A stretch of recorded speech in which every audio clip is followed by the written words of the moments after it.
What is up, everybody? Welcome into episode 10. Yes, that's right. Already our 10th episode of Cover Your Balls. Number 10. I am Mitch Balla. That is Jordan McKelly. And we're going to cover all your basketballs today because the NBA season tips off tonight, Jordan. The NBA's back already. Welcome back, baby. Woo! Let's get it. I'm pumped. I'm pumped too, but it was gone for like 2 months. I mean, it was a pretty quick turnaround if you ask me. This is the first time that we're in the NFL season, like in the midst of chaos. Browns are about to make the playoffs, and I am so excited to watch the NBA season. There's just so much drama, a ton going on. There's so many different storylines to follow, Mitch. Like, this is the first time in my life I'm happy for NBA basketball in the midst of an NFL season that's not even close to being done. Not even relatively close.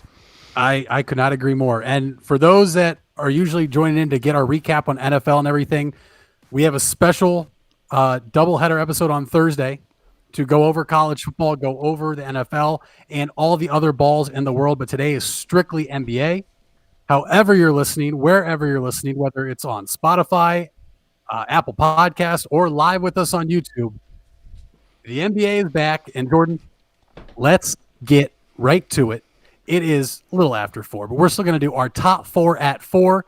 And today, what were your top 4 NBA video games of all time, Jordan? This might be the best top 4 for 4. I'm not sure. At number 4, I got coming in, and you can see the image right there, Allen Iverson. NBA 2K14 Dreamcast. I had 2 Dreamcasts. Huge fan of it. Number 3 coming in, NBA Jam, Sega Saturn. Everybody's played NBA Jam, Mitch, at any arcade or anywhere else. NBA Jam, one of the best NBA games of all time. At number 2, when the Xbox originally released, it released a NBA Live 06 with Dwayne Wade on the cover. I loved it. And at number 1, you can see the picture on the screen if you're watching live right now. That is NBA Street Volume 2 on Xbox, and it was so much fun, Mitch. Go ahead. That's a solid list, Jordan. That's what I thought. You got into the video game industry a little before me, just because you're older. But, Jordan, we're going to start at number 4, NBA Live 2008. Gilbert Arenas on the cover, and who doesn't love a good shooter? Who doesn't? I do. I mean, too soon? I'm wearing a Ray Allen. I don't know about that. I thought we were talking about basketball shooting. I'm wearing a Ray Allen jersey right now. Oh, that's right. We're talking about basketball today. My fault. All right, let's just move on to number 3. That didn't happen. Number 3, NBA 2K16 on the PlayStation 4. It was one of the best 2K NBA games probably in my life on the newer consoles. But Jordan, in your life, top 2. Woo! On the newer consoles is what I'm saying. Because my top 2. I mean, number 2 growing up was NBA 2K6 with Shaq on the front. I would shoot the lights out of the gym with Peja Stojakovic. Oh, you let me get him or the Minnesota Timberwolves with KG, it was over. But Jordan, if you're a real fan of the show and you really know me, I'm a real fan. You know that I have never lost a game at NBA Live 10 because I had the most unstoppable force in NBA Live 10 video gaming history. And that was the Denver Nuggets and Nene Hilario. No, I've never lost with Nene. He is the greatest video game player of all time. And that's why NBA Live 10 is number 1 for me. Completely forgot about Nene. Fantastic player. If you're looking for 4 points a game, Nene, he's there for you. Yeah, if you're going to let the computer use him. If you use him, that man was good for at least 40 a game, 20 rebounds. Occasionally he'd get the triple-double, but, it wasn't often because I was usually just getting buckets with him. So that is my top 4 at 4, and that was your top 4 at 4. Yeah, it's respectable. Your games are much better built games. Mine are pretty old. I tried to play some of the new NBA games. I can't play them. They're tough, and they're all the same now. I mean, honestly, they're all just the same. That's why I don't buy them anymore. I agree. But growing up, I don't know about you, but I usually played as my favorite team when I wasn't using Nene or Peja Stojakovic. And my favorite team, Jordan, and your favorite team, I think, the Cleveland Cavaliers. They're my favorite team sometimes, Mitch. I like them when they have that LeBron James guy on the team. Hey, me too. He's pretty good. He's pretty good at basketball, Jordan, but let's talk some Cavs. Let's cover our balls. Let's cover their balls, and let's talk some Cavs who open up tomorrow night at the Romo Foho, the Rocket Mortgage Fieldhouse in Cleveland. against Charlotte, the Charlotte Hornets. And What? Go ahead. What I mean, just your initial reaction for the Cavs starting. I'm not even thinking of either team when all I'm thinking of is LaMelo Ball. You said Charlotte, I say LaMelo Ball. That has to be the storyline of that game. I'm so interested to see how good LaMelo Ball really is. LeVar Ball talks so much, Mitch, that I don't feel like I've ever given any of his sons a fair shot just because of all the bullshit that comes out of the dude's mouth. I mean, he is like primetime television, which is why he's been on with Skip Bayless, Shannon Sharp. Shannon Sharp has a new podcast out called Club Shay Shay. LeVar Ball just went on that. LeVar Ball is a guy who they bring on talk shows because he's entertaining.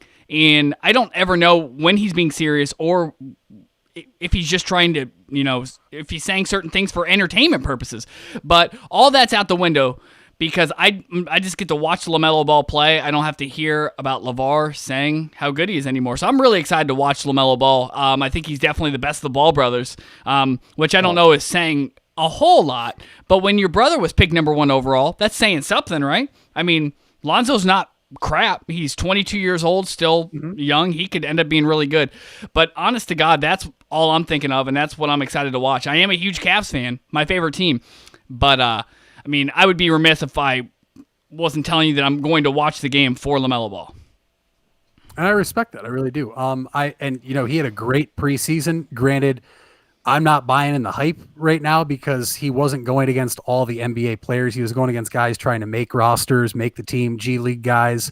His oldest brother, I think, LiAngelo, was picked up for one game by the Pistons and cut. He was going against those type of guys that didn't have a shot in the NBA. He had a great preseason. Man can pass the ball, but I'm excited, but also disappointed that the Cavs are on. No doubt. I don't know what to expect with this team. I really don't. It's a young team. I mean, Vegas is not counting on a lot from the Cavs. They have the over-under set at 22 and a half games, Jordan. It's a 72-game season. That's so Vegas bad.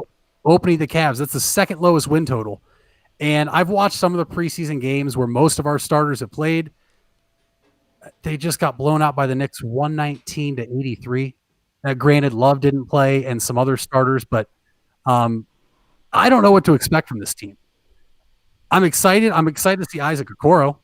I mean, he's looked great in the preseason, but once again, that's going against other guys that don't start. I'm excited to see if Sexton and Garland develop a little more. And I'm excited to see how Love and Drummond work together. I mean, there's a lot of question marks. I think one thing's certain. What's that? 2 things. They aren't touching the playoffs or smelling the playoffs. Mm-hmm.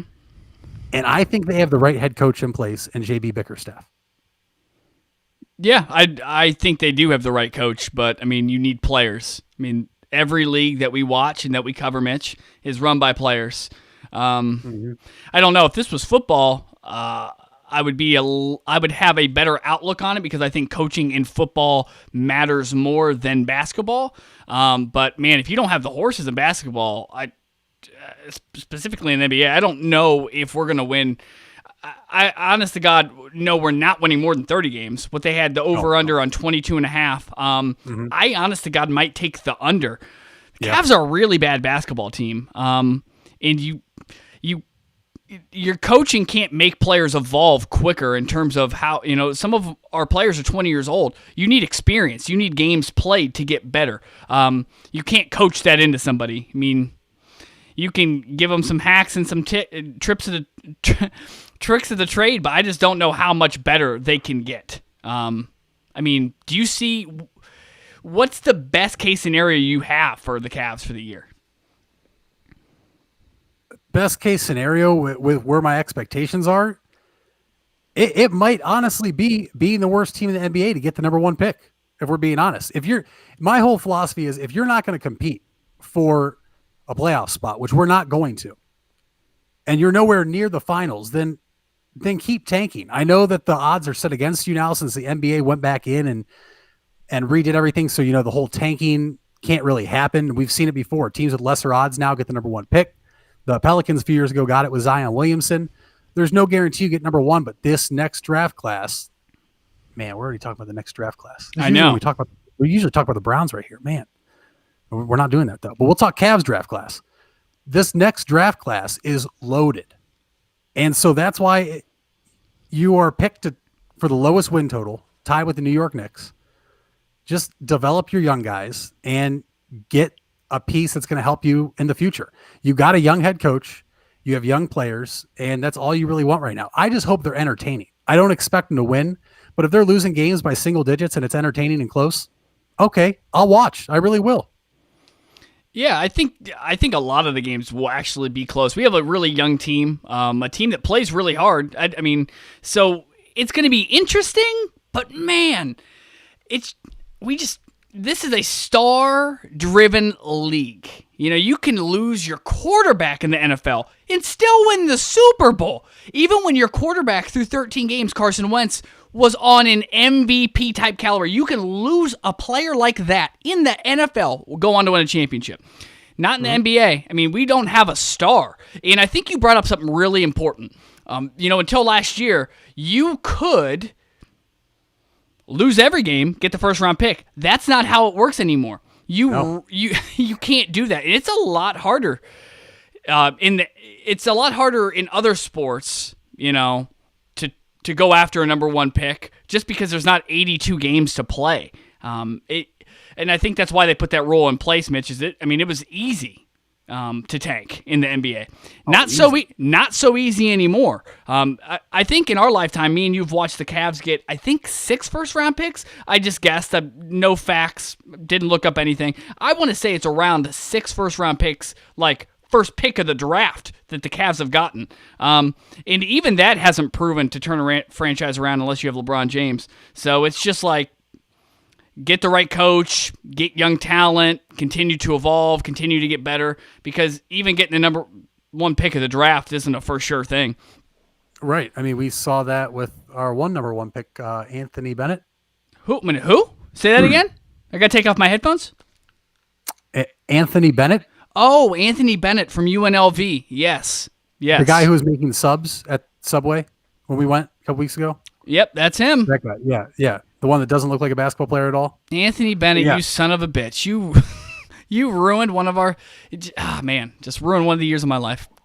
No, I'm not even going to defend the Cavs there. It was just an awful pick. A horrendous pick. It was the worst pick of all time in any draft ever for any team. Oh, it's bad. And how crazy is that we've drafted the greatest player of all time at number one, and then we've also drafted possibly the worst number one pick ever. Yeah. That's wild. It is wild. And we've also lost the best player of all time twice. But hey, that's besides the fact. So we don't have LeBron James. He's on the Lakers. Jordan, you are taking the under for 22.5 wins for the Cleveland Cavaliers this year? I think I'm taking the under. I am hammering the under. Guys, put the house on it. Put everything you want on it. Again, if we're wrong, you obviously do not. We're not liable for anything you lose. But bet the house on the Cavs getting the under this year. I actually have them rated 20 games. I think they go 20-52 this year. That is so bad. It's even worse when you say it out loud for a third time. I was going to take the over a week and a half ago when you and I talked, but the more I look at all these teams on all these notes I've taken on all my lists, it's going to be hard for them to win 20 games. Oh, yeah. It's going to be tough. I mean, looking at from Vegas Insider, we're looking at the win totals projected for this year. I mean, the Knicks, we can beat the Knicks. We can beat the Pistons. They're at 23.5. Knicks are tied with us at 22.5. But, I mean, even the Bulls. Are we going to be able to compete with the healthy Bulls team? No. Maybe. Magic, maybe. But listen, the Wizards, Hawks, Pacers, Raptors, Heat, Sixers, Nets, Celtics, and Bucks. We have no business being on the court with them. No, not at all. And they're all in your Eastern Conference. And with the condensed schedule, limited traveling, you're going to play those teams a lot more than you usually would. So it just, I don't see how they're going to win. I think we'll win a couple with the Knicks. If we play the Thunder, who I honestly think the Thunder are the worst team in the NBA, and we'll talk about teams in the league here shortly, I think we can beat the Thunder, the Knicks, and the Pistons. And Hornets are at 25.5. That's who we open up with, Jordan. I think that's low for them. I mean, they signed Gordon Hayward, who might be overrated. Terry Rozier, LaMelo Ball, Graham, the 3-point shooter from last year. I mean, they have a solid squad, but all of a sudden, the weak East, as people would say, isn't as weak anymore, I don't think. There's still really bad teams, but now you have the Wizards that have Russell Westbrook and Bradley Beal. Now you have the Bulls, who had a solid draft and are getting older. It's going to be crazy to see what happens. I'm excited, though. I'm happy we're back. It serves as something to watch when we're not doing anything. Oh, no doubt. I'm pumped, but it's going to be a very, very, very, very, very interesting season. And let's keep rolling here because we have some. This show's just going to keep getting more interesting because the material we have to work with is immense. So let's keep rolling. Go ahead. Well, then let's get right into it. Let's talk about the rest of the league, and let's talk about your top 10 power rankings and my top 10 power rankings, obviously before the season kicks off tonight, Jordan. Yeah, let's roll. I mean, this is it. This is the first time that I have a graphic up of our power ranking individually. It's pretty awesome. I'm not going to lie to you. Let's go ahead and roll through these. Mitch, you want to go first? Do you want me to go first? I'll let you go first. All right. So at the top, I have the Lakers. The thing about the Lakers, guys, is they added Dennis Schroeder, Marc Gasol, the sixth man of the year in Montrezl Harrell. Oh, and by the way, Dennis Schroeder, yeah, he was the second in line to win sixth man of the year. That's kind of a big deal. They kept KCP. They have to be one. The fact that they won already with LeBron and AD together, this is going to get nasty. I think we're going to see one of the better NBA teams of all time this year in the Lakers. I think they're going to be a top 5, maybe top 3 team all time. I think that's how good they're going to be. At number 2, I have coming in with the Heat. You know, I've seen a lot of analysts and other people put the Heat above, considerably below on the top 10 list. I think I've seen people have the Heat 9, others 7. I don't understand how if you've watched the Miami Heat play last year, Mitch, how you don't have them in your top 5. It makes no sense to me. They're young. They're only going to get better. It's not like the Heat are going to get worse from last season to this season. And they played in an NBA Finals, Mitch, where all their guys were hurt. I mean, arguably 2 of their best 3 guys were hurt. Gorgon Dragic was hurt to start the game, to start the series. Gosh, man, I butchered that name. And and Bam was hurt. And are those not 2 out of their 3 best players outside of Jimmy Butler for the whole season? Absolutely. Yeah. So I have the Heat at 2, and honest to God, I think the Heat are going to be considerably better than last year. The fact that they were going after James Harden, and we'll get to that later, is beyond me because I think they have the perfect team. I have the Clippers at number 3, Mitch. I want to have them lower on my list, but I have to imagine they get better, right? Like, the Clippers have to get better. I imagine they have to. And so we're going to see what happens, but I have them at 3. At number 4, I have the Celtics. I think the Celtics could move up on my list. They are incredibly young, too. The thing about the Heat that I just talked about is they're super young. Well, guess what, Mitch? Guess who else is super young? The Celtics. And guess who they just added at big man? Tristan Thompson. Tristan Thompson? Exactly. Yep. They are better. They are bigger. And I love Brad Stevens. A lot of people don't think Brad Stevens can work with a star-studded cast. I think those people are 100% wrong. I'm a huge Brad Stevens fan. I have them at number 4. At number 5, I have the Nets. Now, I don't know how good the Nets are going to be, and I don't think anybody else does either. So I'm not super high on the Nets. I'm not super low on the Nets. I think the Nets right now on my list are 5. I mean, they have DeAndre Jordan, Kyrie Irving, and Kevin Durant. However, I've seen better teams assembled before that didn't work out, so there's no reason to believe they will work out. We'll find out. The Bucks at number 6. After watching the Bucks in the playoffs last year, I mean, I could have the Bucks at 10 for when I'm looking at these top 10 teams in our power rankings, I'm thinking of if you're the 3rd best team, you have to be able to beat the 4 through the 10 team. So I'm going on basically on matchups right now. I don't think the Bucks can beat anybody in front of them. And if they did beat anybody in front of them, I think they could beat the Nets. At number 7, I have the Nuggets. I think the Nuggets will get better too. If Jamal Murray can be more consistent and have some of those bigger games he has more consistently, I think they could be higher on that list too, because Jamal Murray and the Joker are dirty. And I think they have a lot of role players that play really well, just like the Mavs do at number 8.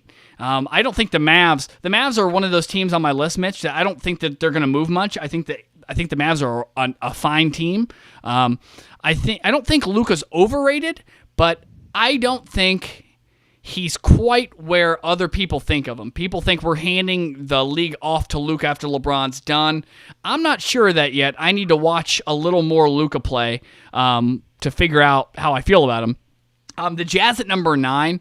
The Jazz were up on the Nuggets in that playoffs, Mitch. Yeah. 2-0. And then the Nuggets came back and stormed. For that reason, I have the Jazz at 9. I think the Jazz are a really good team. Yeah. They're holding on to Donovan Mitchell. Donovan Mitchell will be there in Utah until he dies. He just signed a contract for like 80 years, $5 billion.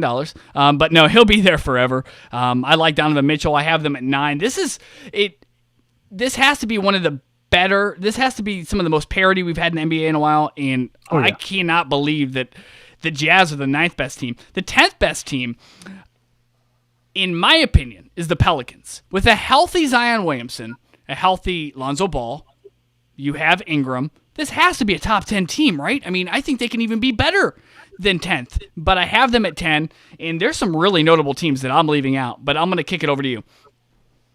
No, that's a solid 10, and we differ obviously on some of the teams in our top 10 and where we're putting them. As I'm looking at our chat for those listening on Spotify or Apple Podcasts right now, our live chat right now, some of the fans aren't liking the Heat at 2.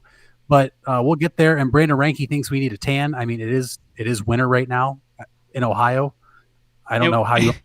We're also going on $25 webcams. So if you expect to see the exact tint of our skin, Brandon, I don't know what to tell you. Yeah, I mean, you can, Venmo us if you want better equipment. But hey, just let's get back to my top 10. Number 1 is the Lakers, hands down. They are the team that won the offseason and also the team that won the finals last year. The team that won the finals got better than everybody else. Considerably. How can they not be one? You have the best player in the league still, in LeBron James. You add, like you said, the 6th man of the year, Marc Gasol. You forgot Wesley Matthews, who I think will be a great piece off the bench. The Lakers are clear-cut, far and away, the best team in the NBA again. But these are our preseason power rankings, guys. You'll see where we think these teams end up at the end of the year, and that's why I have the Miami Heat at 2. Miami kept the same core group of guys, and they made it to the finals last year, competed with the Lakers with a depleted team. Bam Adebayo not healthy, Gordon Dragic not fully healthy. This is a solid team. And also, at the time when I was on a different podcast, I said they would beat the Bucks because of their length and size and athleticism. If they can do that to Giannis, I fully expect they can contain Kevin Durant and Kyrie and the Brooklyn Nets, a team that doesn't have chemistry yet. I think that the Heat are the best team in the East at this moment. But obviously things can change. I mean, who knows? But that's why the Nets are at 3 off a sheer talent standpoint. Kyrie Irving, Kevin Durant, DeAndre Jordan, Karis LeVert, Alexander off the bench. They re-signed Joe Harris, the sniper in the corner. The Nets, talent-wise, are a phenomenal team. Will the chemistry work out in the first year? Is Steve Nash the right fit at head coach? I don't know. We're going to have to find out. But that's why I have the Nets at 3. At 4, to that graphic, yeah, there it is. At 4, I have the Nuggets because I think the Nuggets showed a lot of promise in the West last year. I think they obviously kept their core intact. You made a couple smaller moves this year. And I mean, they pushed the Lakers to 6 games, I think, in the Western Conference Finals. I think the Nuggets are an up-and-coming team. Jokic, sleeper for MVP, maybe. We'll get into our MVP discussion later. Ooh, I like that. That is why I have the Nuggets at 4. And then you look at 5, the Milwaukee Bucks. Giannis is there. They add Jrue Holiday now to go alongside with Giannis and Chris Middleton. Giannis signs that deal to stay in Milwaukee. Whether you like it or not, he's the MVP of the league. I don't agree with it, but he's a phenomenal basketball player. And right now, I would take him over a Kevin Durant coming off Achilles injury. You don't know what KD's going to look like, and maybe I'll eat crow and be completely wrong, but that's why the Bucks are at 5 for me. The Clippers, Jordan, at 6. They're at 6 because what did they do in the offseason? They have Kawhi Leonard, they have Paul George, but Ty Lue, new head coach. He's coached before, but new head coach for that team. I don't know what to expect from him. And we got to remember, this season came so quick. Are they going to play hard every time? Is Kawhi Leonard going to be on load management again? I mean, we saw how that worked out for him. So that's why they're at 6 for me. At 7, Dame time, CJ McCollum, 3-3-0 boy. This team made the playoffs last year. Defense is part of basketball. I just wanted to say that. Keep going. Defense is part of basketball. Go ahead. It is. This team made the playoffs last year when they didn't have their entire starting 5 healthy at any point in the season. They made it as the 8th seed. Granted, they had a playing game. The Blazers, with Terry Stotts as head coach, I have them at 7. I think the Portland Trail Blazers are a real legitimate team in that Western Conference, and I think if they stay healthy, Melo returns. They made a couple signings and trades to make a better. They got Robert Covington from the Rockets. I think that helps, but we'll see how that goes. At 8, the Mavericks, young team. As we have Shane Kelly, who thinks Serge Ibaka is a upgrade over Montrezl Harrell. Jordan, you don't agree with that? I can't believe I even put that on the screen, Shane. That's what I think of that comment. I think Ibaka's better than Harrell. Keep going, Mitch. Mavericks at 8. I want to make sure we address that at 8, but we don't need to dive deep in that. At 9, I have the Celtics. I think they're going to be a good team. At 9. I just don't know yet about all their players. I think Tristan Thompson helps them immensely. I just don't know if I like the fit of Jason Tatum and Jaylen Brown alongside each other. I think that's a team right there that could trade Jaylen Brown in a package and go get James Harden, and they skyrocket up my board because I think that's the type of player they need. They need a veteran presence that can score and then also drag defense away from other players and kick. Kemba Walker isn't that guy. Jason Tatum's still too young to do that, but we'll see how that works out. And at 10, I have the Utah Jazz. You touched on Donovan Mitchell signing a huge contract. Rudy Gobert signed a 5-year, $205 million contract. I mean, that dude is quite possibly the greatest defensive player ever. Shut down the entire league last year single-handedly. So we'll see what happens there. Mike Conley maybe needs to have a redemption year. He played pretty poor for the Jazz last year, so we'll see how that happens. But that's my top 10. Yeah, I'm not going to lie to you. I think we have to talk about our top 10s a little more here because I cannot believe. Let's look at your list, Mitch. So you have the Lakers at 1, completely agree. You have the Heat at 2, completely agree. Now, you came up with reasons why the Clippers are 6 and not further up on your list. So the reason you said the Clippers couldn't be better than 6 on your list is because you're not sure, right? Because they didn't make any off-season moves to get better, is what you said. I think Serge Ibaka makes them better. Now, does it make them immensely better? No. But if the Clippers couldn't get it right in L.A., do you think the Nets are going to get it right? We have 2 of the biggest personalities in sports. I mean, Kyrie Irving is our thumbnail, which is our cover for this episode for the NBA preview. He said the earth was flat, Mitch. He said the earth was flat. You have more confidence in... No, it's not. And you know why he said that? He said because there aren't enough pictures that shows our planet. I don't know what school you went to, bud, but I've seen a lot of pictures of our planet. Where did he play college basketball at? I think it's where he played college basketball at. I think that's what you have to play a full season of college basketball before I count you as a Duke Blue Devil. He played like 4 games before he got hurt. It doesn't count. My point to this is, how can we think that the Nets are going to be the 3rd best team in the NBA, but the Clippers the 6th? They had Kawhi and Paul George, people who are willing to work with one another. You think Kyrie Irving is going to let somebody else in front of him in the lunch line? No, son. He's eating all day. All day. He's eating your lunch. No, I agree, and I totally get where you're coming from. Are those 2 better NBA players than Kawhi Leonard and Paul George, though? Would you take Kyrie 100% Irving as a basketball? And right there. And then No. I would take the Clippers is what I'm saying. I would take Paul George and Kawhi Leonard over Kevin Durant coming off a Achilles injury and Kyrie Irving, right. Which, no offense, Kyrie Irving's the glass man, okay? If you push Kyrie Irving too hard, he may fracture his pelvis. He just might. I mean, if he listens to this, he might get his feelings hurt and just have to sit out for 10 games. I mean, you're not wrong there. Off a sheer talent standpoint, and this is me assuming Kevin Durant comes back and is the player he was on Golden State in Oklahoma City when he won MVP. I like their supporting cast. I think it fits better around them, assuming they get the chemistry down, than what the Clippers have. Now, I think the big question mark, though, is I give Ty Lue the nod over Steve Nash. But, oh, yeah. And this is going to be, I'm going to get a lot of slack for this. I don't think Ty Lue's a good NBA coach. Oh, I don't think he is either. I don't think there's any question. I always thought he was a terrible coach. Well, and the thing is, he'll probably be successful because of his team, but he lost LeBron and then he left Cleveland. He had LeBron James on his team. You had the best player in the world in your team. Now, we've seen Eric Spoelstra, who a while ago people thought, hey, he's not a good head coach. He has LeBron, Wade, and Bosh. Well, Eric Spoelstra is a damn good head coach. He is a damn good head coach. He's one of the only coaches in the league right now winning with one superstar, maybe two, depending on where you rate Bam Adebayo.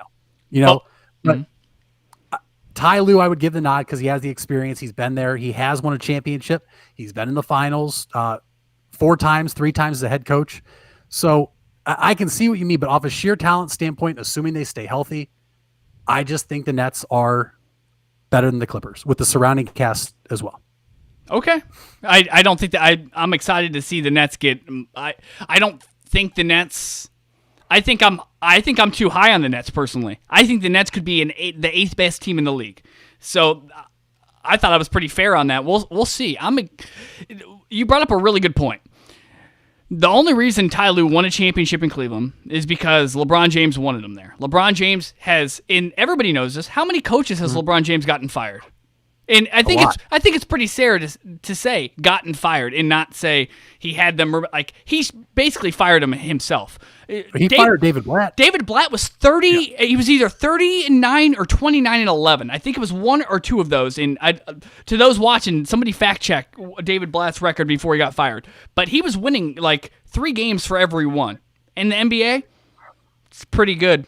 We call those 60-win team. Well, yeah, 3 out of 4, 60-win teams. It's kind of a big deal.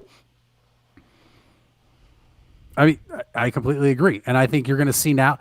I mean, you already heard Paul George say something how Doc didn't let him play, but I mean, Ty Lue was under Doc Rivers. So, I mean, there's a lot of question marks for that team too, in my opinion, the Clippers. They have a lot to prove, but I just... Can I ask you a question? Yeah. I got a question for you. What would make you think that somebody else... Now we've seen it work before where you fire your head coach and you bring up one of your assistant coaches to be the head coach. Where did we see that at, and where did it work really well? Toronto. Cleveland. Well, yeah. Yeah, right?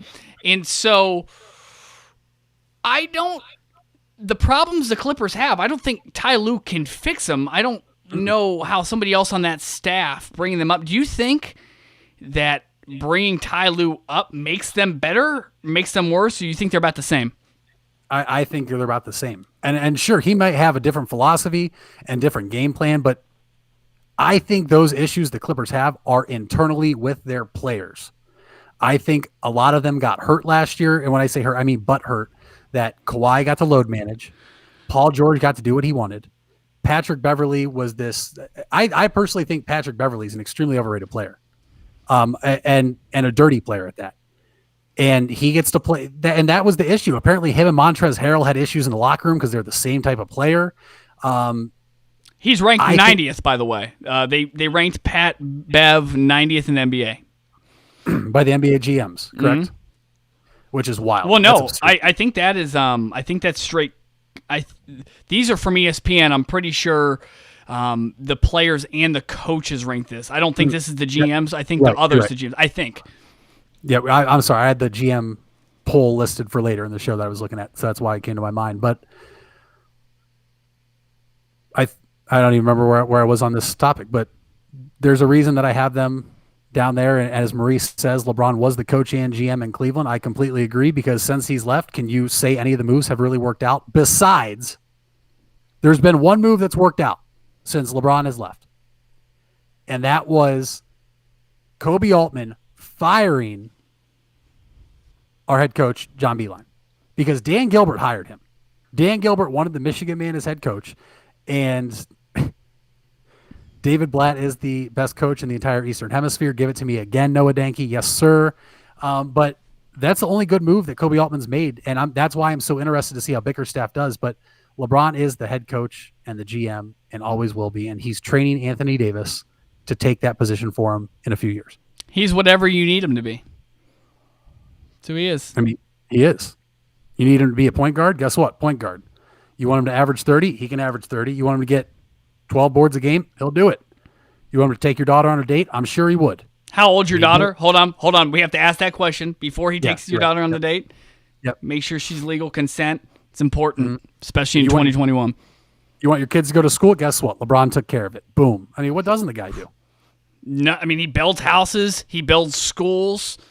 Come on now. And I'm not talking about a Lincoln Logs. I mean, out of real material. This guy is the real deal. There's one thing he can't do. He's not a good free throw shooter. He's not. I mean, he's not terrible, but he's not great.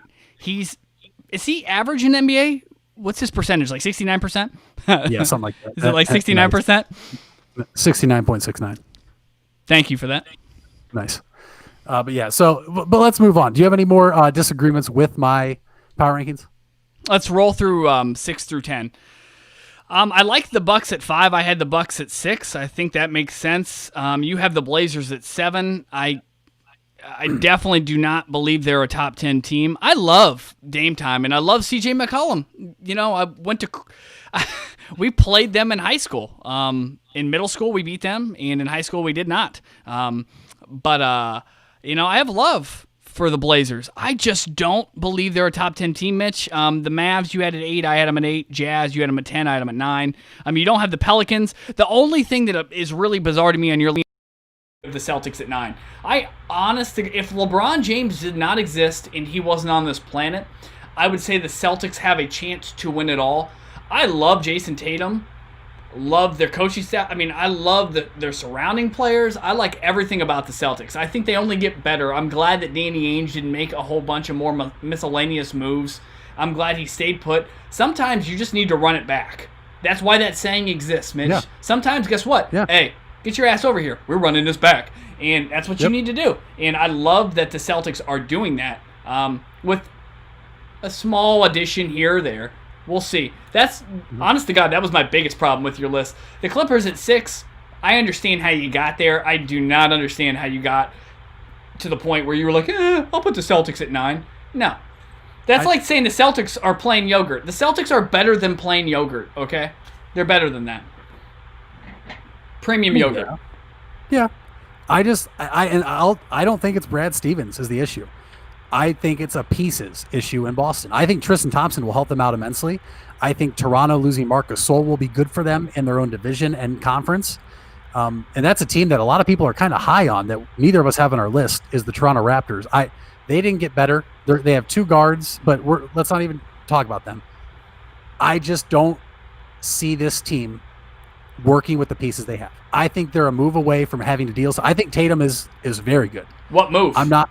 What type of player do you think they need? I don't know if they need. I just think that Jaylen Brown, Jason Tatum, and Kemba Walker all together don't work. Okay, so okay. And you're not going to trade Kemba, who you just signed. You're not going to trade Tatum. I think you have to trade Brown and some other pieces and go out and get somebody. Is that James Harden? I don't think Houston says yes because you're not offering enough in return. But we'll have to see what happens. And hey, maybe I'm wrong on this too. I know you hope I am because you're high on the Celtics and I'm just not. Well, I don't I'm not a Boston as a sports city in general. I'm not high on just because they're always. I mean, they outside the Patriots. I like to watch the Patriots. I do not like the Boston Celtics.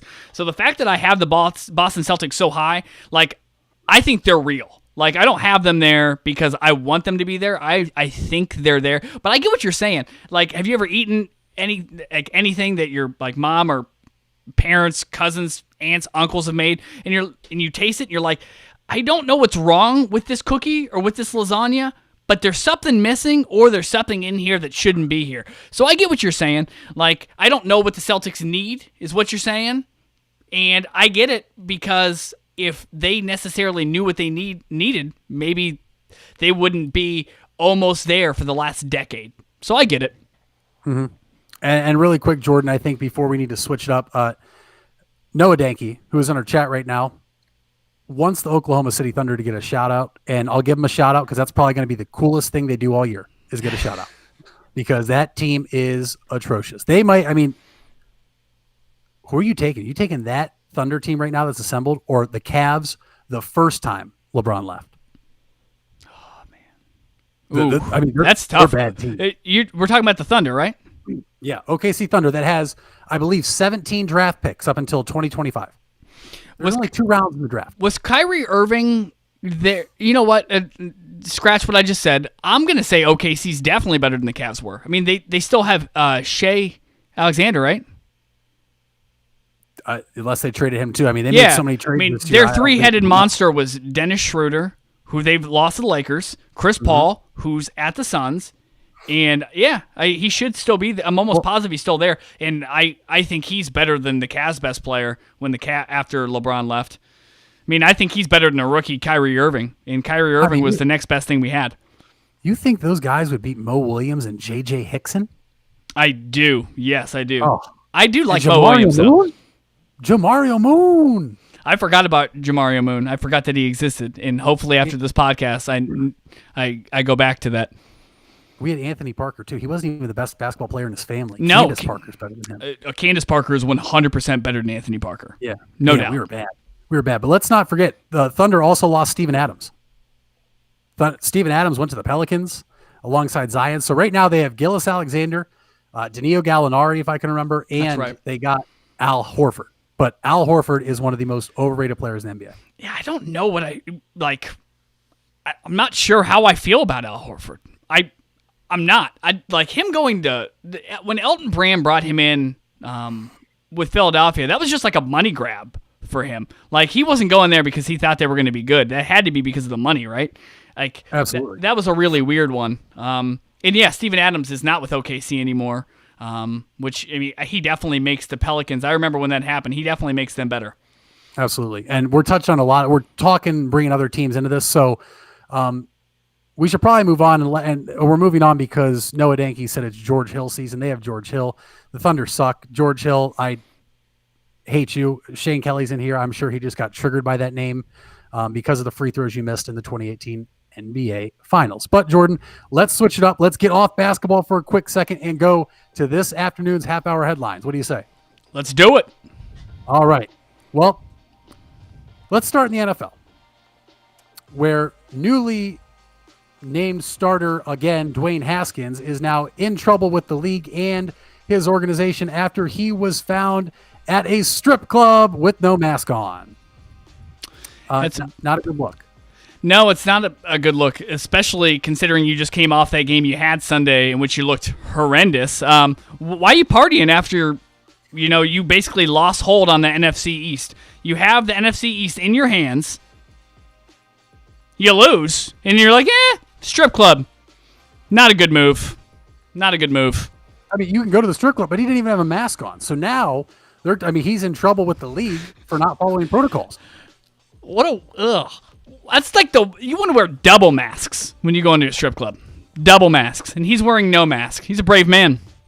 I wear a mask on every part of my body if I go to the strip club. I'm talking my ears, my nose, my mouth, my belly button. I'm talking everywhere. But we'll have to see what happens with Dwayne Haskins. Jordan, last night, the mighty Cincinnati Bengals knocked off I'm sorry. That's wrong, right? The mighty Steelers lost to the Bengals. And we'll talk about that in our show on Thursday. But as people know, TikTok stars Juju Smith-Schuster and Chase Claypool, they're more known for their TikToks and dancing. Juju Smith-Schuster danced on the Cincinnati Bengals logo at the field last night, pregame, after he had been told not to by multiple players. Bengals saw that, took note, hit him pretty hard. He fumbled. Mike Tomlin came out today and said he plans to talk to Juju Smith-Schuster about his dancing antics. And Jordan, Juju Smith-Schuster has more TikToks made this year than he has receiving yards in a game. Juju Smith-Schuster high this year is 93 yards in a game. He has more TikToks made this year. That's terrible. It's a bad look. Honest to God, it's a terrible look for Mike Tomlin to say, I'm going to come out and I'm going to talk to him now. It was a problem weeks ago. The only reason it's a problem now is why, Mitch? They're losing. Exactly. Everything's a problem when you're losing, and there is no problem when you're winning. This is 4 weeks ago, before the Steelers lost their first game, Mitch. I said that they were like the worst undefeated team I've ever seen through like 10 games, ever. And all their problems coming out right now, and it's a great time to be a Browns fan. It's a great time to be a lot of things. Brandon came in and said, fact check, it's actually 96 TikToks. Mitch, 96. Well, I didn't say how many TikToks. He only has 93. His highest receiving yards in a game is 93, though. So there's the fact check. He has more TikToks made this year than he does receiving yards in a game. And Chase Claypool has more TikToks made than he does receptions this year. Yeah, and Chase Claypool tweeted a couple years ago. He said, a couple weeks ago. What was the tweet? Oh man, I can't tee it up and then not say it. Go ahead. I got it. Losing? Question mark. Never heard of her. That didn't age well. Didn't age well. No. Cold Takes on Twitter has retweeted it. One of your favorite tweets of the day we saw was somebody asking if it's serious, because usually after the third date, which would be the third straight loss, is when things get serious, Jordan. So we'll have to see how serious Claypool is about losing, since he's never heard of her. It sucks to suck. Losing consecutive games in a row couldn't be my team. I don't know about other people. Couldn't be my team. So listen, let's move on. Let's go to college football quickly, Jordan, where the college football playoff rankings were finalized. At 1 was Bama, 2 Clemson, 3 Ohio State, 4 Notre Dame, and then on the outside looking in was Texas A&M and Oklahoma. Jordan, did the committee get it right? Yeah, I think they did as good of a job as they could have done. I mean, we're in a pandemic, so the fact that anybody's complaining right now, if you're listening and you're complaining, stop being a bitch. There it is. There's no reason to complain. I'm just glad we have football right now, and there was no good choice for number 4. And we're huge Buckeye fans, Mitch. I don't even think there was a good choice for number 3. Alabama better than everybody. Clemson, I think, is more deserving and has played better football than everybody else. Notre Dame got blown out. It sucks that a team can get blown out and still get put in, but I understand why they put them in. I'm okay with it, Mitch. I mean, right now the committee has left the door open for teams to, 1, not win their conference championship, and 2, have a blowout loss and say it's okay to get in the college football playoff. I think the committee is going to get some heat in years to come, if not next year, about what's going to happen with teams and stuff. I mean, Cincinnati goes undefeated and moves down again. Mm-hmm. And like I said, this is NBA. These are half-hour headlines. We'll dive into that on our next episode when we, a doubleheader special on Christmas Eve. But yes, Noah Danke, your Sooners beat Iowa State. Jordan, Jake Pilata, and I were all wrong who took the Cyclones. I'll admit it. And Sooners at 6, but guess what? They didn't make it. So, I mean, I don't know what the big deal is. They didn't make college football playoff. But if they would have won, though, guess where they would have been put? They'd have been at number 4. Yep. Don't you think? If they wouldn't have lost twice earlier this year, I think they would have had to been. Well, no, forget those games. If they would have won Saturday, they have to put them in over Notre Dame, right? Oh, Iowa State, you're saying? Yes. Yes, absolutely. I think Iowa State gets in if they would have won Saturday, especially being down. If they would have came back and won that game, I think Iowa State would have got in. And I think I would have been okay with it. Notre Dame would have just had to suck it up. You can't show up and get blown out in your championship game like that, Notre Dame. And the spread is 17.5 against Bama, Jordan. Early, are you taking it or not? Bama 17.5 point favorites? Oh, I'm taking Bama, 100%. I mean, that Notre Dame played Clemson. They were down 34-3 in the fourth quarter. 34-3 on a neutral field. 34-3. Yeah, Bama's way better than Clemson is. I'll take it. I would agree. 2 more headlines, Jordan. One is basketball related. The Lakers, who will get their championship rings tonight at the Staples Center in front of the Clippers. Pretty ironic, if you ask me. Announced they will not unveil their new championship banner until fans are allowed in the arena. Good move, bad move, doesn't matter. It's actually a huge move. It definitely matters. And I'd love that they would actually think about everything we watch. It's about the fans. It's about us. They think it's about them. It's not about them.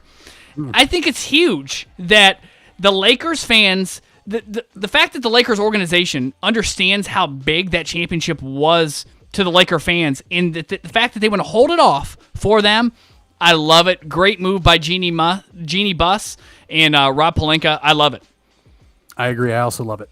And Jordan, in non-basketball related news, Kylie Jenner, while shopping in Beverly Hills, was confronted by anti-fur activists because of a photo she had posted wearing, a lot of fur and her clothing and stuff. And the anti-fur activists were upset. So they don't have balls, but who's right and who has bigger balls? Kylie Jenner for wearing fur, or do the anti-fur activists have a right? First, I did not know that there were anti-fur activists, but in this day and age, I'm sure there's people everywhere on all sides of everything. That makes no sense.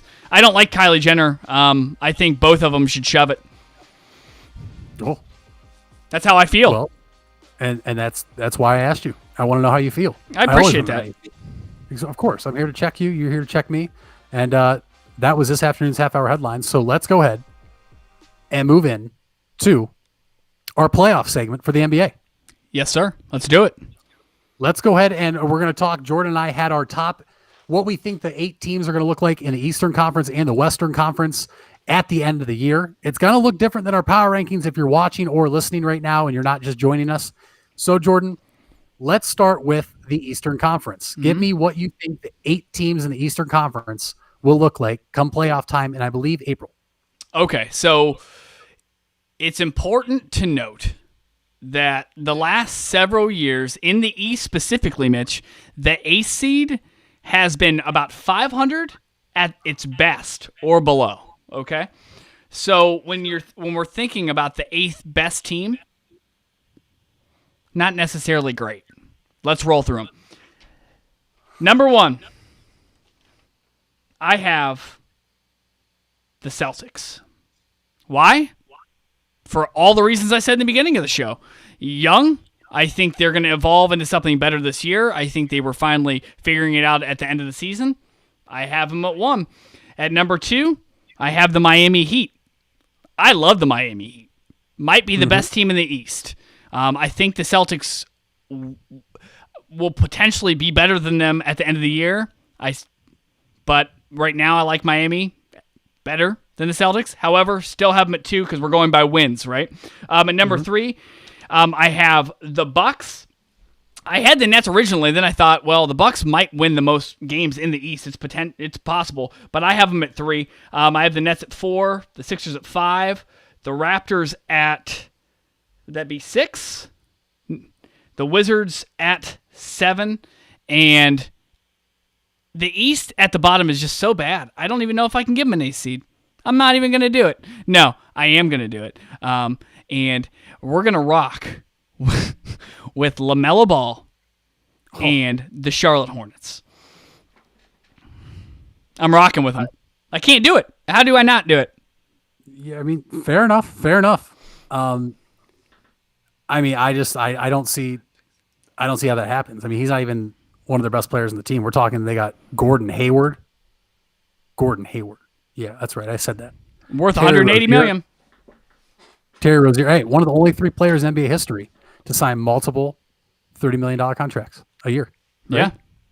So, interesting list. So I'll start with mine. We'll start up top. I got the Heat at 1. I think the Heat will win the most games in the East this year for other reasons concerning other teams. I have the Nets at 2, like I said, off a sheer talent standpoint. I think they'll struggle a bit, and I think they'll figure it out and kind of glue maybe after where the All-Star break would be. Let's remember, there's no All-Star weekend this upcoming season. 3, the Milwaukee Bucks, defending MVP Giannis Antetokounmpo. I think that they'll be right in the thick of things. I have the Celtics at 4. And this is where things kind of get tricky. I have the 76ers at 5. Still have Joel Embiid. Still have Ben Simmons. You get a new head coach in Doc Rivers, who I think he's better than Brett Brown. I think he was holding the Sixers back a bit. They signed Danny Brick, Danny Green, excuse me. Same thing, I guess. But either way, I have them at 5. At 6, I'm going off experience, and that's why I have the Raptors at 6. I was hesitant. They lose Marc Gasol. They lose Serge Ibaka. They still have Siakam, Van Vliet, Lowry, and Anunoby. And I think they're a good team, but I just think they're 6th. They can't stack up with those other 5 teams in the East. But that's the absolutely worst that they could do, right? Is 6 probably? Maybe. Because I think the 7th team in the East that I have is a team that people sleep on, a team that pushed the Heat a little bit last year, and that's the Indiana Pacers. They have a new head coach now. Victor Oladipo's back, Miles Turner, Domantas Sabonis. I think the Pacers are a team a lot of people are sleeping on in the East. That was my 8th team, by the way, but this is my mock list. My real list might be downstairs. That's why I couldn't think of them. Keep going. I'm not that dumb, guys. Keep going.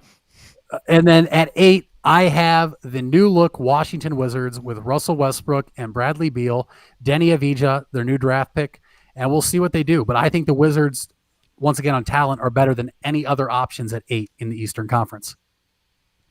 Yeah, I see Brandon saying the Bulls are a sleeper. We'll see. It's possible.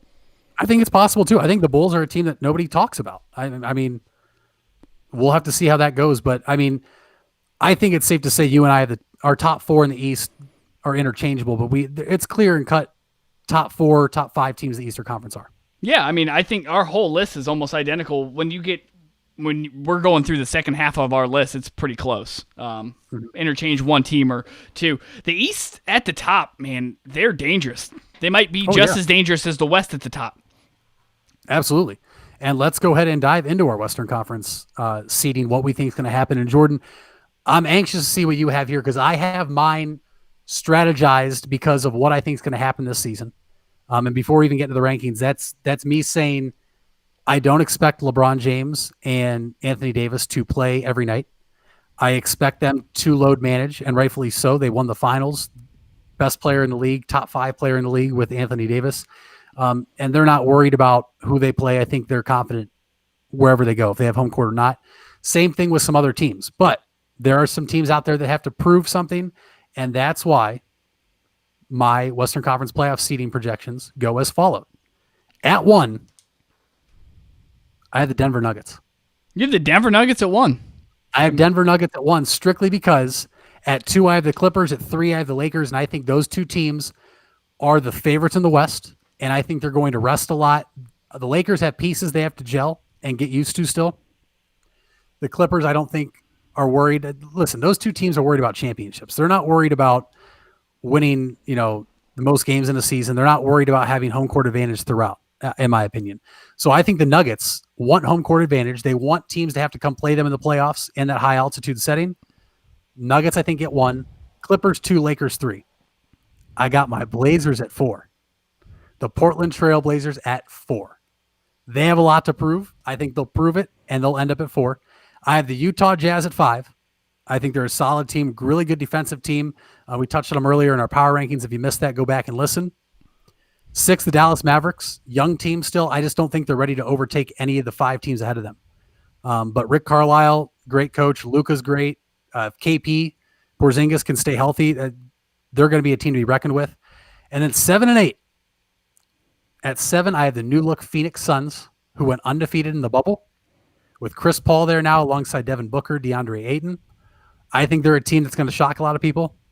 And at 8, the New Orleans Pelicans, a team you had in your top 10 of the power rankings. I just think they're a good team. I just think they're too young still, and they're not going to be able to compete to get a higher seed. But you have to look. I don't have the Rockets making it like they did last year. The Thunder obviously are not making it. I think there's one team in the West, and it's not the Golden State Warriors. I think with losing Klay Thompson, I don't see them making it. But it's the Minnesota Timberwolves as a sleeper team to keep your eye on. Okay. So what's your top 8 looking like in the West? Respect. Remember, we're going by record. Our power rankings are going to differ, guys, from our record. So you're going to notice that when you dive into my list. I like what you said about the Denver Nuggets being 1. I think the 3 teams I have atop the West, I think any 3 of them could lead the entire, well, not necessarily the league in wins, but definitely the Western Conference. I think the winner in terms of who wins the most games, I think that team comes out of the East this year. I have the Lakers at number 1, Clippers at number 2, Nuggets at number 3. And then I have the Mavs at number 4. Now, I think there's a big difference between when you go like the top of the West versus the bottom half of the West, I think there's a dramatic drop off. I think the top three all could win the Western Conference. I think it's possible. I think the Mavs have an outside shot depending on how much better they get from this season to last season. I have them at 4. At number 5, I have the Utah Jazz. Man, that had to be a really disappointing way to end the season last year. I still don't think that they can be better through a 7-game series or throughout a season than anybody above them. I have them at 5. Number 6, I have the Pelicans. I think they figure out a way to win a lot of games. This could be low. I could see them having more wins possibly than the Jazz. The Trailblazers at number 7. Everybody said last year, Mitch, that, oh man, the Blazers are the best ace seed ever. Oh, they shouldn't be the ace seed. They're the best ace seed ever. No, they weren't. Can we rewind like a VHS tape 1 year? What happened? Oh, that's right. They got swept in the Western Conference Finals. Swept. That's not a team that's in the top half of your conference. You get swept. I don't like the Trailblazers at all. I like the players on their team. Don't like the team. At number 8, I have the Phoenix Suns. They're also my sleeper team, Mitch.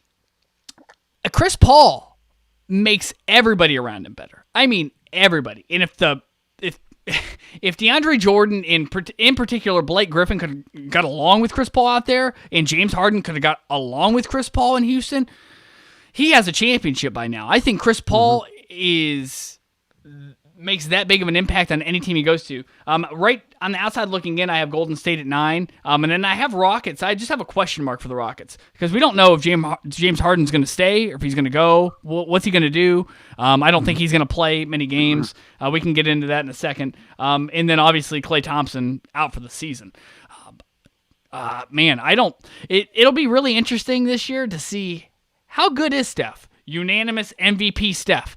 If you're the unanimous MVP and you're really that good, well, then you should be able to make the 8th seed in the West, right? I mean, LeBron, when he wasn't even MVP, took the worst team in NBA Finals history to the finals, correct? In 07? Correct. You are absolutely right. Let's see what you got, Steph Curry. Let's see if you are truly the unanimous MVP. I mean, you just had a top 3 pick. You have Andrew Wiggins, a former number 1 pick. You have Draymond Green. So let's see what you got. Or was that a mistake? I think it was, Mitch. I think we're going to find out real soon. I think we're going to find out very soon too. I also think they're a team that, I mean, if Steph Curry is as good as a unanimous MVP, then he should be able to get that team into the Western Conference playoffs. James Wiseman, Draymond Green, and Andrew Wiggins, we'll see what they surround him with, and we'll see what type of player Steph Curry is after his injury last year. But I'm interested to see how things shake out. And just for reference, so right now Vegas in the Eastern Conference has Milwaukee as the favorite, wins overall at 49.5 is their over-under. And in the Western Conference, it's the Lakers at 1 at 46.5, Clippers at 2 at 45.5, and Nuggets at 3 at 44.5. So those 3 teams we have in our top 3 in the Western Conference are all right there, jockeying for position, but you and I gave reasons why we think it'll end up being like that. Me, the load management, LeBron and AD don't care, and I think the Nuggets have something to prove. You, other reasons, but interesting to see what Vegas has, obviously. They actually have the Nets finishing 3rd in the Eastern Conference behind the Celtics, who you're high on, but they have the Sixers finishing a game better than the Miami Heat. Do you agree with that? No, not at all. I think Vegas got a lot. The reason Vegas is still alive and thriving is because they're never wrong. Majority of the time, they're right. And they get suckers to take some of these bets. Man, that is a bet for a sucker. These are some. I would love to take the opposite side of the Nets being. How many wins did they think the Nets are going to win? And guys, remember, this is an abbreviated season. This is 72 games. So when he says the win total, go ahead. They have the Nets finish, the over-under for the Nets is 45.5. But how high is that relative to everybody else? You said 4th highest? It's tied 2nd with the Celtics in the Eastern Conference. I don't agree with that at all. Just for the simple fact that 2 of their guys, I don't know. I think this is a bet where you can money because 2 of their best players haven't played a lot of basketball last year and a half. I agree. I mean, I think it's wild that they have the Sixers finishing with one win more than the Miami Heat. They have the Pacers at 39.5, right behind the Raptors. And Jordan, there's one team in here that we didn't talk about, and they weren't in our playoffs. And I'll come out and say it right now. I think that this team will not sniff the playoffs. I think they are way too young, and I'm just not a fan of some of their players. That's the Atlanta Hawks. Yeah. 36.5 wins. How do you feel about the Hawks and Trae Young? I mean, they're definitely not – that would be going 500, correct? Yeah. Be going 500? Do we think the Hawks are a 500 team? Do we honestly think that? And let's ask our chat. Do they think the Hawks are better than the Bulls, who some of our chat right now is saying is a sleeper team? Because they have the Hawks 6 games better than the Bulls. They have the Hawks 5 games better than the Magic, who made the playoffs. And they have the Hawks 4 games better than Bradley Beal and Russell Westbrook. They won 20 games last year. 20 games. 20 games. The Hawks won 20 games. Their record last year, Mitch, was 20-47. 20-47. Let me say it again. 20-47. That's terrible. That's terrible. Not good. I'm not a Trae Young fan. I saw Brandon just said Trae Young MVP type season. I really don't think he's that good. I think a lot of his numbers are inflated. He doesn't. I'm not a Trae Young fan. I'm just not. I don't think his game's scalable. I don't know how much better he can get, in my opinion. I'm not high on the Hawks. I'm not high on the Hawks either. I'm going to go under 36.5. I just don't see how you have that team above. Just going off names on the team, I'm taking Russell Westbrook and Bradley Beal over Trae Young and that young team. I mean, the Hawks are young. That's easily a team that's up and coming, but they're not getting 36.5 wins. They're not going above or going 500, in my opinion. What's the ceiling for a team like the Wizards? I think it depends on how well they gel and start. I mean, Russell Westbrook alongside Bradley Beal is a scary backcourt, in my opinion. I don't know how you feel about that, but if they both stay healthy, I mean, we know what Bradley Beal can do. We know Russell Westbrook's an MVP. He's won it before. What do they have around them, though, is the big question mark. You draft Denny Avdija from Tel Aviv, I believe, in the first round. How well is he going to transition to the NBA? And what else? I don't even know other players on that team, Jordan. I don't know about you. I don't know other players on that team. Yeah, I mean, they're a pretty young team. I think the good thing about having Russell Westbrook is I don't think it necessarily matters how many, even solid role players you have around you. Russell Westbrook will make that team better. They have Robin Lopez. That is the only name on the roster right now that I'm looking through that I even really like. Let's go through the roster. Are you ready? Danny, Bradley Beal, Davis Bertans, Isaac Bonja, Troy Brown Jr. Sounds like he should be a wide receiver. Thomas Bryant, Anthony Gill, Rua Hemachura, Robin Lopez, Garrison Matthews, Paul Nito. This is Jerome Robinson, Ish Smith, Maurice Wagner. I know him. Geez, man, this is a bad team. Cassius Winston. That is a bad basketball team. I might have to edit my top 8 playoff teams. You're right. That's a real bad team. Extremely young though. They have 3 guys over 30. Other than that, they're relatively young. But like I just said, I think Russell Westbrook will make a lot of these young players better. I think we will know a majority of these players' names, or know a majority of these players by name after this season with Russell Westbrook. He puts you on the map. I agree with that. But man, that supporting cast is bad. Now it's really making him rethink. It's not good. What I like in the Eastern Conference. And the chat right now, for those listening that aren't viewing us, blowing up. Huge Hawks fans, apparently. They added Rajon Rondo, which I think Rajon Rondo is a good point guard. I don't think he gets enough credit still. They got Danilo Gallinari, Cam Reddish. Jordan, I think you're a fan of Cam Reddish. I'm not too high on him. So we'll see what they have this year. John Collins was out half the year last year. I'm not sold on Trae Young either. You and I are on the same page. I'm not sold on him. But quickly before we move on, there's one team in the West we haven't touched on. A team that was fighting to make the playoffs last year. That's the Memphis Grizzlies. Ja Morant, Rookie of the Year. Monster. They have the Memphis Grizzlies at 30.5 wins for their win total. That is 4 worse than the Houston Rockets, 6 worse than the Pelicans and Warriors, and 8 worse than the Suns. Just 1 game better than the Spurs. Jordan, do you think the Grizzlies can make noise? Absolutely. You have to think they're going to get better, right? Ja Morant's not going to take a step backwards. I mean, he's one of those. I think, in a decade, we're going to be talking about him as maybe a top 50, top 75 player ever. I think his potential is that good. I think he's going to end up being a top 50 player ever. I think he only gets better. Man, this is why Vegas makes money. That's an interesting number that they picked. I mean, that would put them 6 games below 500. Last year, they were right on the cusp of making the playoffs. They got beat out by the Trailblazers. Mm-hmm. I love Ja Morant. I think they're a pretty good basketball team. As long as Grayson Allen doesn't kick any players like he used to on the Duke Blue Devils as Memphis, I think they're going to be all right. Just keep your legs to yourself. Yeah, absolutely. And they're picked to finish 11th in the West. I think they can win more than 30 games. They're only going to get better.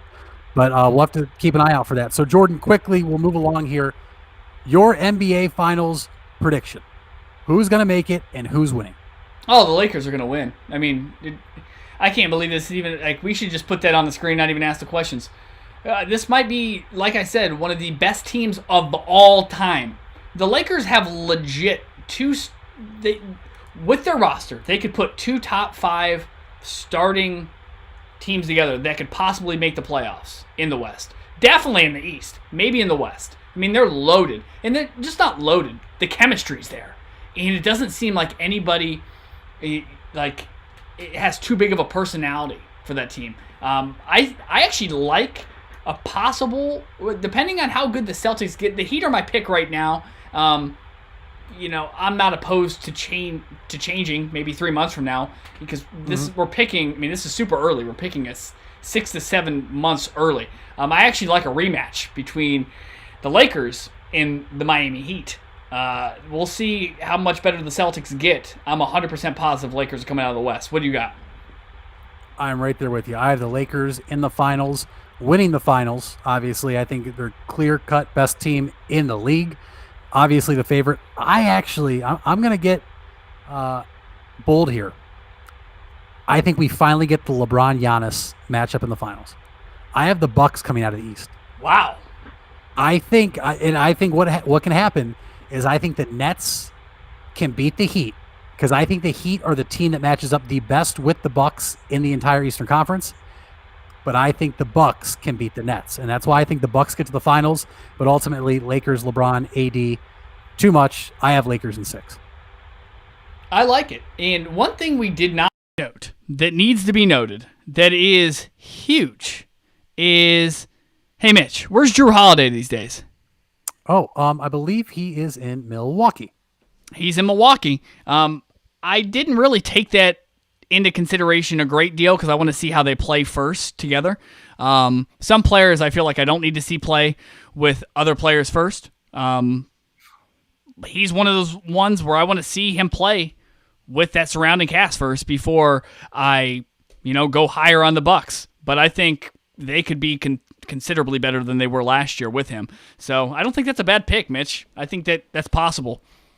And I think we'll have to see. And keep in mind, they have the reigning MVP, Jordan. So let's get into our top 3 MVP candidates.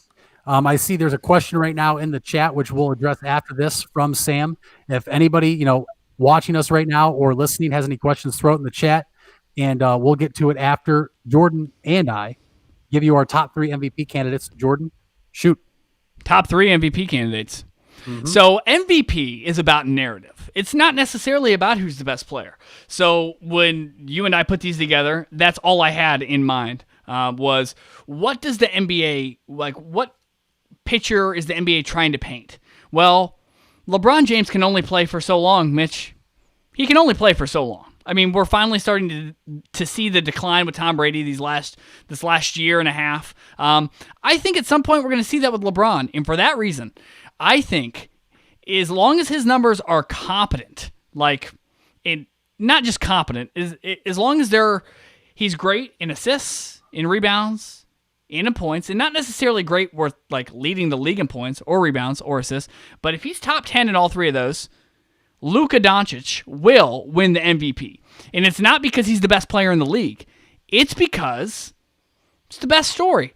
Hey, it was LeBron's league, and now he's passing the baton to Luka. And I think that's what they're going to try to paint. I mean, has LeBron not been the best for the last decade? And he's won it 2 times?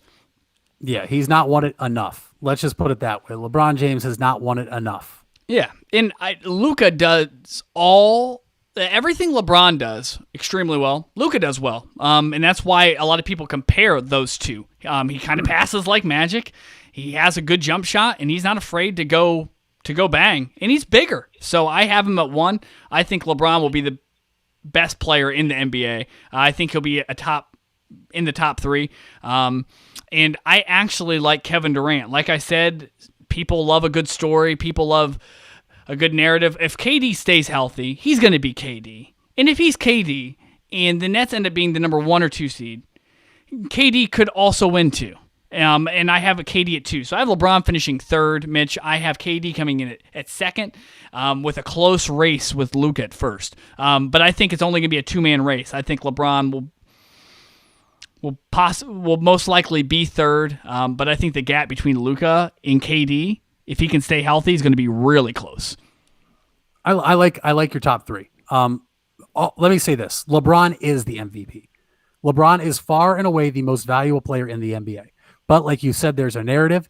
People are tired of the same player winning over and over, and I think people are tired of his greatness, and in large part because the NBA MVP voters are older. And I don't think they want to give him any more ammunition to climb the ranks in the GOAT debate. Everybody has their take. I already think he's the greatest player of all time because I don't think you go off rings. Because if you go off rings, all the MGA people lose because Bill Russell has 11. So, I mean, you're right there. I just disproved that fact. I think people are tired of giving him any more ammunition to add to that debate. LeBron is the most valuable player. If you don't believe it, look at the teams he was on and the year after he left. That's all you need to see. Mm-hmm. I like KD at 2, but Jordan, I don't think he gets top 3 because he plays alongside Kyrie. I'm not saying Kyrie's an MVP candidate. He's playing alongside another superstar, though, and I think that can hurt him in the MVP conversation. Because especially if Kyrie, who we haven't seen play in a year, comes out and balls, there might be voters who put some votes towards Kyrie rather than KD, and they're splitting the vote and keeping one of each other out. So, at 3, I have Giannis. I think Giannis is going to be there. He stayed in Milwaukee. Milwaukee is a small market team, won it last year, and he is a phenomenal basketball player. At 1 and 2, though, and if you've been listening to the whole show, you'll know why I'm going to put this guy at number 2 now. It goes off your team's regular season success. Voting is done before the playoffs. And if you remember who I picked to get the number 1 seed in the Western Conference, it was the Denver Nuggets, and that's why I think Nikola Jokic will finish 2nd in the MVP voting this year. I think he is a dark horse. I think he does all the right things. He's a big man. When's the last time we've seen a big man win MVP? No, I mean, I don't know. That's a good question. Time. I mean, he's a walking triple-double, right? I mean, he does everything right. And if he gets the Nuggets the 1 seed in the West, he has a legitimate argument, in my opinion. But I like Luka. And I'm going to take Luka. If this was a full season and we knew they had the right rest in the offseason, I'd have Anthony Davis at 1. I think Luka Doncic, though, Doncic, whatever you want to say, is the favorite right now. And when we look at the NBA season preview from the NBA GMs, Jordan, they have Giannis and Luka as the co-favorites to win MVP. So you and I both have Luka in there. And I think Luka is the favorite right now. Yeah, it's hard to not put him as the favorite, especially after last season. You know who I'm surprised I haven't heard much about in this NBA offseason? Who could possibly be in this conversation on the outskirts, or maybe could insert himself right in the middle of it? Jamal Murray. Talk about a guy who I don't know if anybody was bigger in the playoffs than Jamal Murray. I mean, he had a game in the playoffs where he put up 50 points. 50 points. And a guy on the opposite team also put up over 50 points. And he lost. He lost the game where he scored 50. And guess what? They still won the series. He had some games where I won't forget. Like, I'm not going to forget. Oh, Absolutely. I'm not going to forget some of the shots he made. He did some things last year in the playoffs that I haven't seen done in a little while by that type of point guard. Like, he's very interesting. So keep an eye out for Jamal Murray. I don't know what I don't know what the line is in Vegas for him winning the MVP, but that wouldn't be a terrible bet. That wouldn't be terrible at all. It wouldn't. We're wrapping up the show.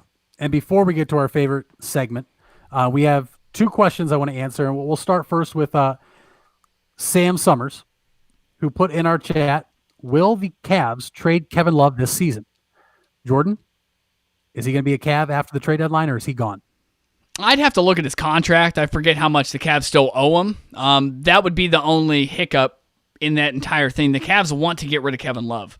Now, can they get rid of him, and can somebody else accept his contract and make it work with the money? I don't know. I haven't checked the numbers. I will say the Cavs are 100% going to try to get rid of Kevin Love. Not because they don't like him, but because he doesn't really make the team better. He's just there. And if you can get some assets for him, go get the assets.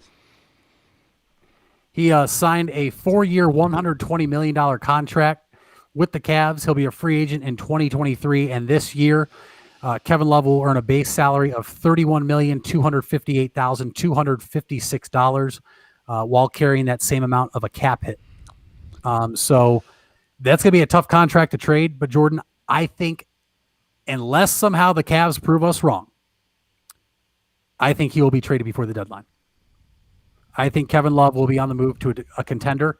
That pains me to say because I love Kevin Love. I mean, I'm wearing his jersey right now. We're doing this podcast. He's one of my all-time favorite Cavaliers, one of my all-time favorite athletes, just a great person. But as much as I want to keep him, I think in order to get the team better, they're going to trade him. And they have to.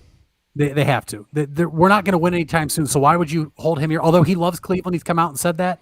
He loves the city of Cleveland. He said he wants to stay here, so it'll be interesting to see who gets what they want. But you and I are on the same page. If they can get rid of his contract, they'll trade his contract. So next up, Brandon Ranke asks the show, what about Donovan Mitchell for MVP, Jordan? Yeah, I mean, I think he makes a great point. I mean, you can't say Jamal Murray and I guess not say Donovan Mitchell. I like Donovan Mitchell. I think Jamal Murray's upside might be better than Donovan Mitchell. And the only reason is because who's Jamal Murray playing with and who is Donovan Mitchell playing with? Now, I know Rudy Gobert just signed a massive contract. I'm pretty sure it's worth over $200 million, correct? Yep. That he signed. But if I ran into you on the street and Joker was standing next to you and Rudy Gobert and you said, all right, let's play 2-on-2. You get first pick.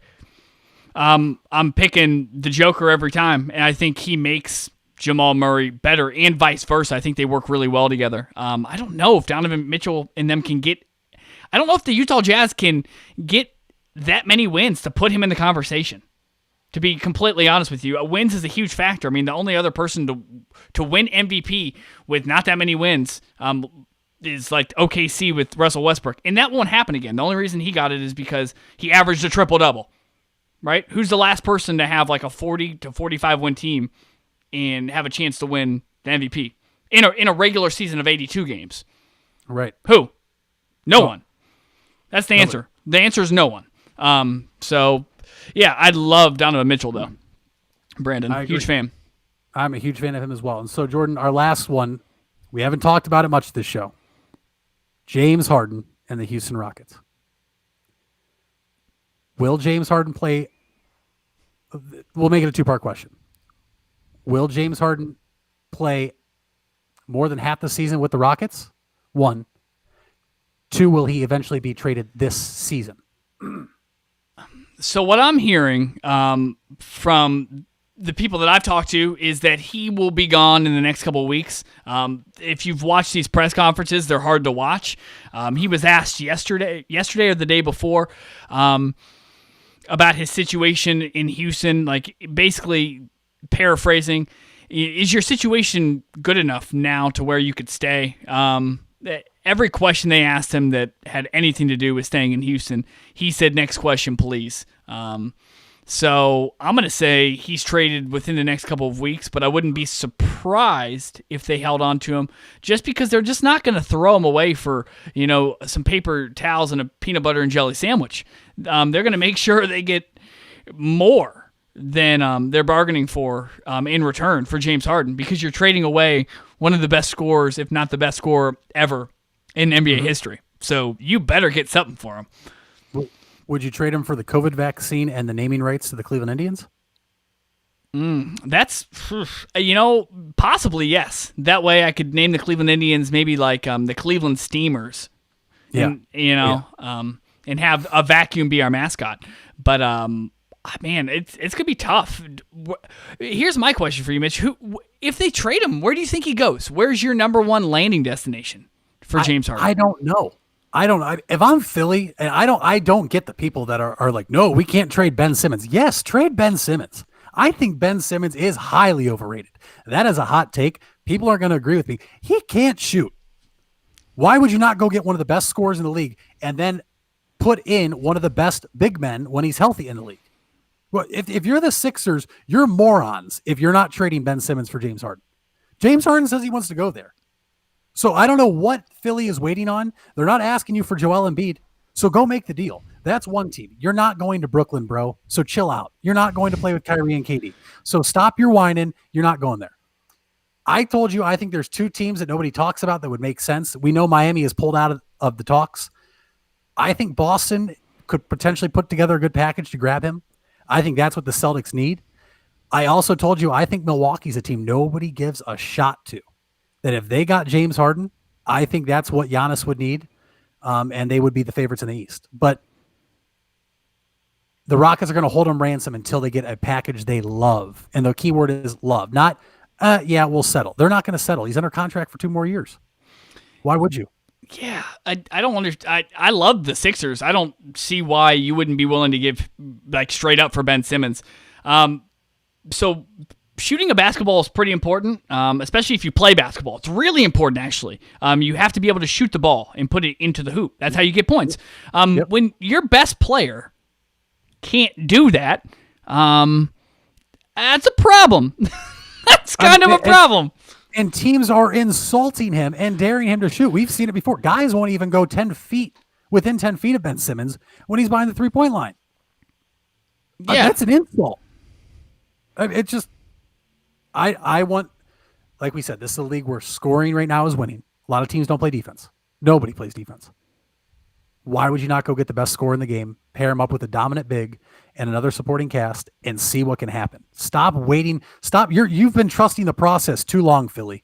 Your process is over, because right now you went from competing in the East, because newsflash, LeBron's been gone for 2 years, and guess what? Now Kevin Durant's in the East. Your shot of getting out of the East is over unless you get rid of Ben Simmons, who is vastly overrated as an NBA player, and you go get James Harden.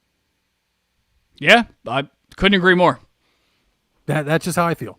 I don't think he makes it past the trade deadline. Obviously, or into next year. I think he'll get dealt before the trade deadline. James Harden will. Where? I don't know. I just don't think it's a Western Conference team. You brought up one interesting point about Ben Simmons, and it's you need your best players to shoot the ball. So, Jordan, let's move into our last segment. Who has bigger balls? And I have a 3-way for you. All right? Oh, hold on. Whoa. Oh, you heard me right. Tread lightly, son. I'll let you continue. A threesome of option. Oh. For who has bigger balls. And we're going to go 3 organizations. The Lakers, the Magic, and the Clippers. Okay. Do the Lakers have bigger balls for signing Kyle Kuzma to a 3-year, $40 million extension for a player that comes off the bench? $40 million. Do the Orlando Magic have bigger balls for signing Markelle Fultz, who forgot to shoot a basketball, for 3 years, $50 million? Or, Jordan, do the LA Clippers have bigger balls for signing Luke Kennard to a 4-year, $64 million contract extension? Let me start with Luke Kennard. Shout out to an Ohio boy getting his money. He's also not only an Ohio boy, he's a Duke Blue Devil, so I'm all about him getting his money.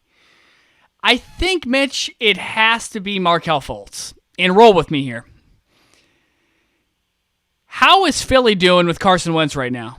Carson Wentz had 13 good football games ever. And they said, hey, Carson, here's the keys to my house, the Lamborghini, everything, it's all yours. And now they're in a lot of trouble because off of not a big sample size, they gave someone a contract that they didn't deserve. Well, Markelle Fultz, like you said, forgot how to shoot a basketball for 4 years. What has he shown us that would make him deserving of that money? The market for Markelle Fultz isn't big. You had to have been able to give him less money to that. The only one that makes, honest to God, the one that makes the most sense is Kyle Kuzma's contract, and that doesn't make any sense. Like, and it's kind of weird that Kyle Kuzma would even sign that contract. Like, that's all he thinks he's worth. That's a more interesting thing to talk about. But who has bigger balls? It's definitely the Magic for signing Markelle Fultz. It's definitely the Clippers for signing Luke Kennard to $64 million over 4 years. So Markelle Fultz, 50 over 3, comes out to about $16.6 million. Luke Kennard comes out to $16 million straight. If you're the Clippers, Jordan, is Luke Kennard putting them over the top?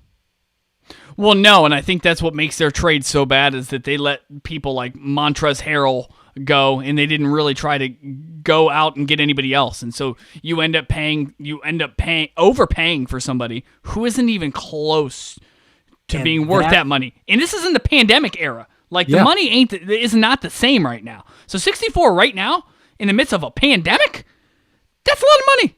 It's a lot of money for a guy that is not going to be your go-to scorer, not going to be your second go-to scorer, not going to be your top 5 player on the team. The Clippers have bigger balls for giving Luke Kennard $16 million a year because that is not putting them over the top in the West. That's not putting them past the Lakers, and the Clippers screwed up.